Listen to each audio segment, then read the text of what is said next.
Right now, as you're reading this, you're probably wondering if you truly belong.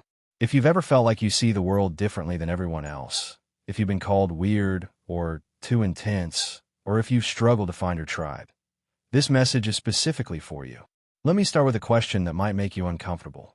When was the last time you felt truly understood by someone? If you had to think about it, you're already showing signs of what I call the rare personality syndrome.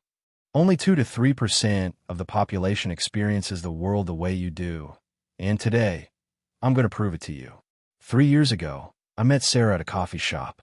She was sitting alone, reading a philosophy book while everyone else was scrolling through their phones.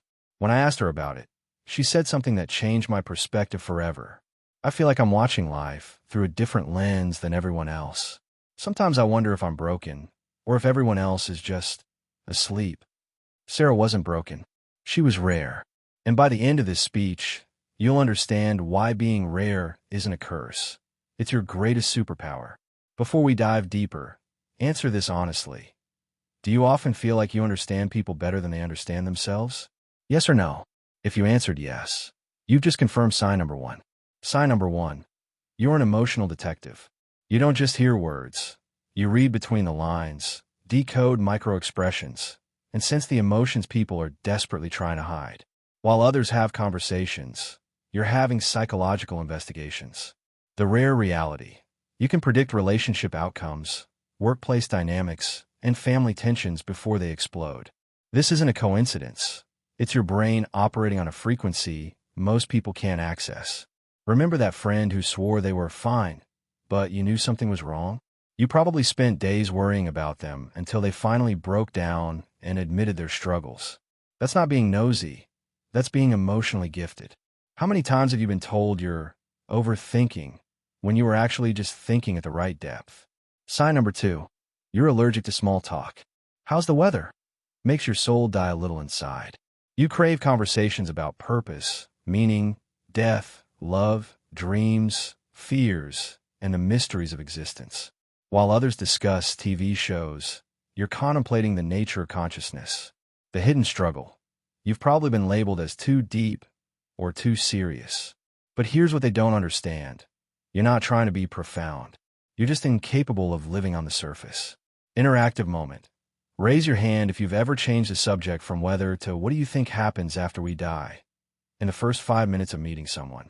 This is your brain refusing to waste time on meaningless exchanges. It's efficiency, not weirdness. Sign number three, you're a walking contradiction. You're an introvert who loves public speaking. You're logical, yet incredibly intuitive. You're independent, but crave deep connection.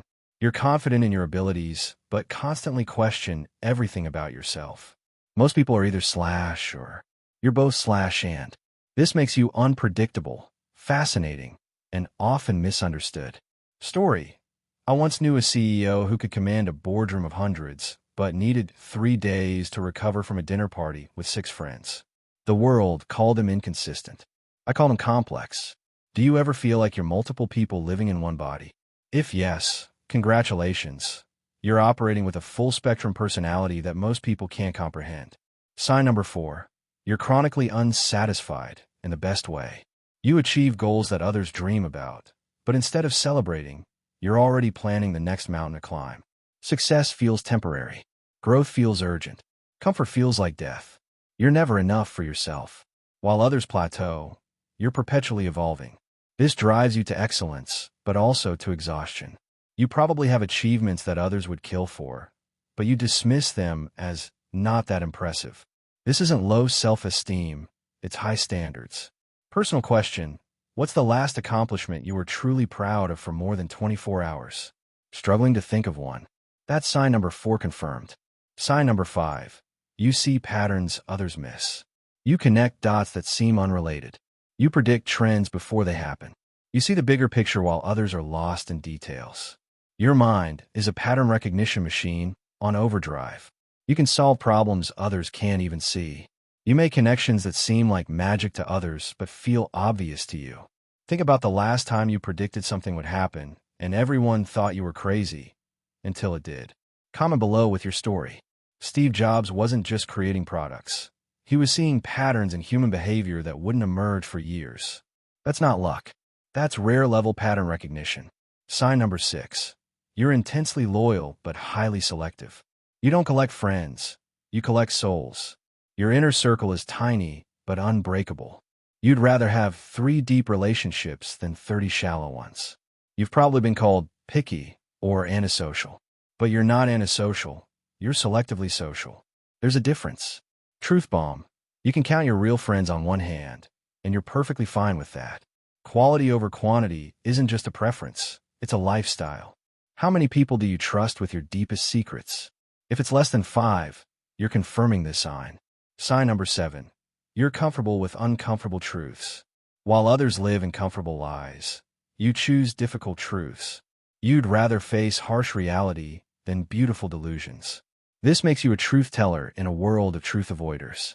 People often get angry at you for saying what everyone else is thinking, but afraid to voice. You're the one who points out the elephant in the room. You're probably the person who told your friend their relationship was toxic before they were ready to hear it. You were right, but they hated you for it. Until they didn't. How many times have you been a messenger who got shot for delivering necessary truths? Sign number 8. You feel like you're living in the wrong era. You often feel like you were born in the wrong time. Maybe you romanticize the past or feel pulled toward a future that doesn't exist yet. The present feels like a waiting room. You feel disconnected from your generation's values, entertainment, and priorities. You're either an old soul or a future soul, but rarely a present soul. Do you ever look around and think, is this really what everyone cares about? If yes, you're experiencing the rare personality's relationship with time and culture. Subscribe now, and let's build something extraordinary together. Your rare personality isn't a burden to carry. It's a gift to unwrap. The question is, are you ready to unwrap it? Drop a comment below with which sign resonated most with you. I read every single one and personally respond to as many as possible. Welcome to the Rare Personality Revolution. Your journey to authentic power starts now.